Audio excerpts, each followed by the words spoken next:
I get not wanting to take complete ownership of developing a customer's information security policy for the reasons that I've said on the record many, many times.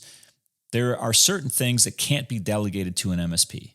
And in my opinion, developing and writing an entire information security policy or something similar, another similar policy, eventually the customer has to own it.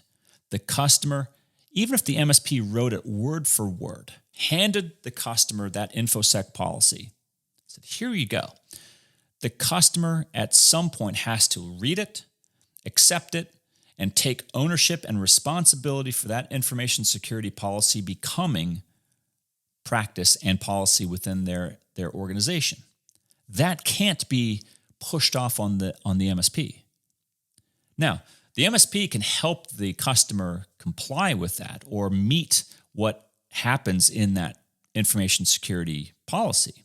And a great example might be if your InfoSec policy talks about, let's say, backing up data. Well, and the MSP is actually offering backup as a service, you could understand why that would be really natural for the MSP to say, look, we back up your data, so we think that you ought to have backup as a service, backup in your information security policy, and we can help you talk about exactly what we do for you to document that. Very natural, very synergistic. Hopefully that makes sense. But again, you have to be comfortable. You have to have a certain amount of knowledge about where your authority starts and where it ends.